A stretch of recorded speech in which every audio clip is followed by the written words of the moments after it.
Pokemon Winds and Pokemon Waves has been revealed for Nintendo Switch 2 in 2027, which is a huge deal. This is a huge game. I expected it to come out this year, and part of me is a little bit kind of like, oh no, we're waiting an entire extra year. But to be fair, we don't know when in 2027, and even if it was the end of 2027, I'm sure we'll see more about this game relatively soon still, and it'll be worth it in the end. So I made a video kind of going over my hopes and predictions for Gen 10, ahead of the big day, and it's been a couple of days since the big day. The Pokemon Day presents on the 27th of February, and I've had time to think about it. Had time to kind of mull over the presentation, because that trailer, it was a lot to process. I will admit, I put it on my Twitter. It was a very big trailer, and there was lots to process, and it kind of blindsided me a little bit with that 2027 release date. I was like, damn, should I even be so excited about this game? If I know that I'm going to be waiting so long for information. But I mean, at the end of the day, what's more important is that they've actually been able to kind of defy this kind of forced schedule they've been on for so long, and it's been slowly deteriorating the reputation of the series and deteriorating the kind of quality that's associated with the series. So at the end of the day, it's worth it. It's worth the wait no matter what. But whether it releases this year or next year is less important than what the actual game looks like. So far, Pokemon Winds and Waves actually looks really good, and that is something that I didn't think I'd say about a Pokemon game on a home console, because these games have literally looked like at most like decent, like even Sword and Shield. Those games I thought looked really good in towns, but then everywhere else, in the wild area especially, it just looked really, really bad. And Scarlet and Violet, that speaks for itself. Legends EA, Legends Arceus, I like those games. Legends Arceus has a art style, but it doesn't look the best. And Legends EA doesn't look incredible, but I thought it looked pretty good. It looked passable. But no, Winds and Waves actually looks really good. The water is incredible. The water is so good, and it feels very tangible. It feels very real. It feels very dynamic. It's just something that I guess I should have expected more. This game is literally named after the winds and the waves of the region. So the waves being nailed is hugely important to the overall game. It's a very important part. And I think it was really funny how they had the second shot be a windmill that actually runs properly. All the locations in this game look really nice and distinct and vibrant, and they have verticality and depth to them, which is just really exciting. I think Scarlet and Violet's issue was Paldea is just a very boring region, and I think it had no verticality in it, and it had very little memorable locations, very distinct locations that feel like they fit, that feel like they make the region truly unique, and I think the colour palette was also very desaturated. But here I don't know what this region is actually called, but in the Gen 10 region, it feels very distinct. You really feel like you're in the location it's based on, which is Indonesia and Southeast Asia.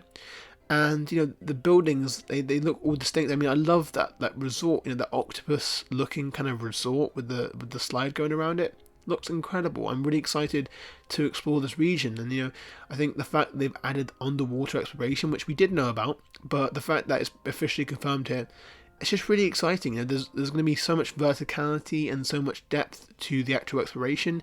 No matter what, it's just going to be more interesting to explore, and that at the end of the day, that's a big win.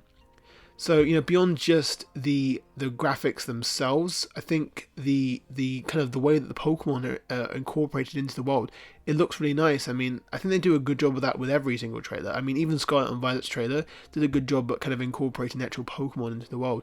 But here, it's just, I think, paired with that look is just really, it's just very dynamic. You have the Tropius kind of roaring up, and then you have the Wailord kind of spouting out the water. It just looks very nice. They look really dynamic, and I know I'm just really excited to see how the Pokemon are incorporated into this world. They just feel more naturally in there. They just feel more real. They feel more tangible. It makes me kind of like want to use a Tropius. I saw that, I'm like, I've never used a Tropius in my life, and it's just, I don't know, it made me see Tropius in a different light, and that's, at the end of the day, that's such an important part of Pokemon.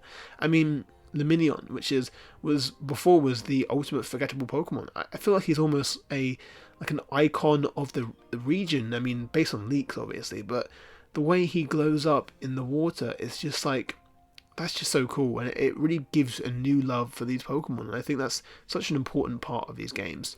So obviously we also saw these starters, and yeah, I'm a big fan of these starters. I mean, at first I wasn't sure, but I think that's what happens with every single Pokemon game, where they reveal the starters and you look at them and you're like, ooh, those look fake. And you're like, oh wait, no, never mind.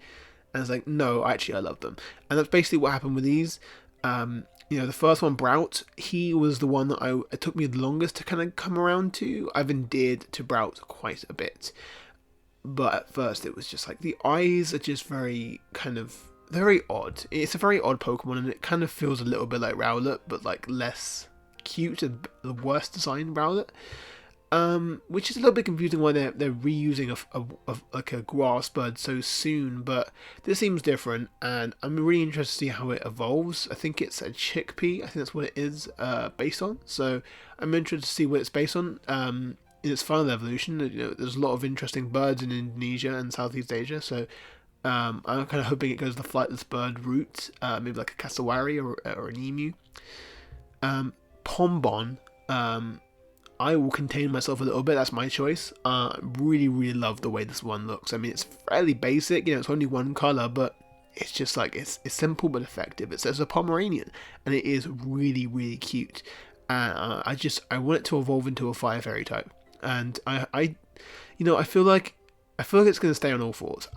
I don't, a side note, I don't really mind when starters go bipedal, because I don't think the starters need to stay beasts. I think that's kind of the whole point of the starter, is to kind of become domesticated. But I think with a dog, it makes sense to stay on all fours. It just feels, I can't imagine it going bipedal. I just can't really imagine it in my mind, but we'll see how it goes. And then the last one is Gekwa, another water lizard, but I think with more time it looks very different to Sobble. I think it actually looks a little bit better than Sobble, and yeah, I'm interested to see kind of how it evolves. I think it could have a really cool evolution, so I'm really happy with these starters overall. I'm excited to see how they evolve, and I think I'm just excited to pick up my own Pombon. I'm almost a little bit worried to evolve it, because I'm like, will it be as cute? That's the dilemma I rarely have. But like with Yamper, for example, I do love Bolton, but it's just Yamper was just like so pure, and it's just like, you can't evolve Yamper. You can't do a good evolution for Yamper. It's peaked there, in my opinion. So yeah, beyond that, we also saw a black cloud in the sky. It looks a little bit like a Gyarados, and I'm just wondering, if that's kind of like the raid mechanic, if that's an indicator for where the raids are. That would be really interesting, and I think I'd be really happy with that, because I think also with the way that the Pokemon centers in this game are incorporated, they seem like they're in these little huts, and if you have the raids indicated by these kind of black clouds, it should be so interesting, and it would feel a lot more immersive, and it feels like you found this raid by looking in the sky and checking the clouds and seeing an odd cloud and going, let's go and check this cloud out and see what's below it, and it turns out that's where you can do a raid, and it's just a lot more intuitive, in my opinion. I always like when games kind of incorporate the actual elements of nature to guide you. That's what Ghost of Tsushima did, and I think that's part of why I love that game. It's just, that is such a intuitive way of doing it, so I hope that's what that is. If not, then could it imply that we're going to go into the sky in some way? I don't know, but I think it makes sense if we still do go into the sky, because it is winds and waves, right? So I'm just really curious about that, and I'm also just curious about what the battle gimmick actually is. We don't know much about it. We won't know much about it. Same with the legendaries at the moment. We won't know about them until a couple trailers later. Like the legendary is probably the next trailer, but the gimmick's not going to be. I mean, if this game come out in 2027, it might not be for a long time that we know what the gimmick actually is. But It could be weather based, I think, based on rumors. It could be kind of deity based, kind of bestowing power upon you. I'm just really interested to see like what that ends up being. And a final point here is Mr. Wavy Chew and it's Mr. Windy Chew and Ms. Wavy Chew. And at first I was like, I threw them away. I was like, okay, dressed up Pikachu, whatever. But no, these are characters, and I'm just a bit confused about them, to be honest. But I thought that I saw this theory that they were like disguised legendaries, that the legendaries disguised in these Pikachus, and I think that would just be very funny. I think that would be incredibly funny. That would be really, really funny. If you have these random Pikachus that follow you across the journey, and it turns out they're actually the gods of this region, that would be incredible. I hope that happens, because that would be just very, very funny. If not, I saw another thing suggesting, what if these Pikachus actually raised, what if they actually raised the protagonists, and that is equally funny. That would be hilarious. Especially if there also are the legendaries, so it's the legendaries raised the protagonists, as if the protagonist is a chosen one. That would be quite interesting. I don't think that will happen though. Alternatively, they could just run the resort. Potentially, they could just run the resort, which we see a few times. It seems like that's where you start. So I'm interested to see how they play a role in the story, or if they're just randomly just Pikachu. They're just random Pikachus with a name, because it is a little bit odd. I will admit it's a little bit odd, but you got to remember when they did Swordbert and Shield. Was it Swordwood and Shieldbert?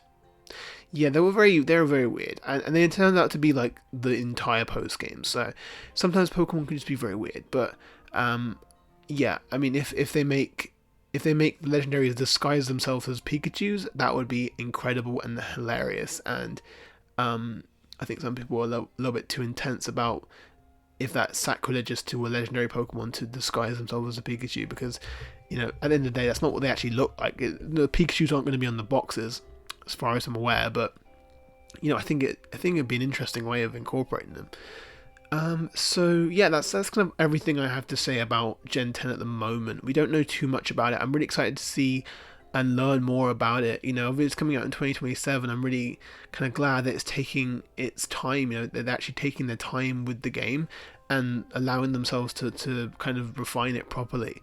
But I really do hope we get more information soon. I feel like we will. I don't know why they'd hard launch it like this. They soft launched Legends EA and waited a year, but surely if they're going to show this much gameplay and show us starters, they would kind of follow up on it relatively soon. I'd say maybe like May we could get like the legendaries.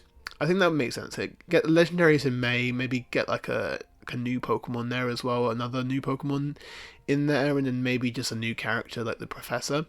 I can see that happening in May. But I guess we'll see. We'll wait and see what happens. Hopefully we do actually get information this year, and the game actually comes out in early 2027. But even if it does come out in late, I really don't think we're going to be waiting too long to find out the legendaries. So just let me know what if you enjoyed this video. Just let me know what you thought about the Winds and Waves trailer. Were you impressed by the way it looked? What were you? What team are you on? What starter are you choosing? And what do you want to see next? Like when do you think we're gonna get more information? And what do you want to see next? Like do you want to see the legendaries next? Do you want to see the new Professor? Do you want to see the new Eagle team? Do you want to learn more about the way the game actually plays? Because we don't know anything about the battle mechanic at all, really. We don't know anything about it, so we don't know how it plays. We don't know if it's Legends EA based or if it's just like Scarlet and Violet. I imagine it's probably just Scarlet and Violet again, based on the trailer. But we don't know. So I'm interested to see when we hear more, and I'm interested to see what you kind of thought about this trailer. So if you enjoyed this video, make sure to give it a like. And just comment with all that, and yeah, share this with your friends if you enjoyed it. So anyway, I will see you guys in the next video. Bye.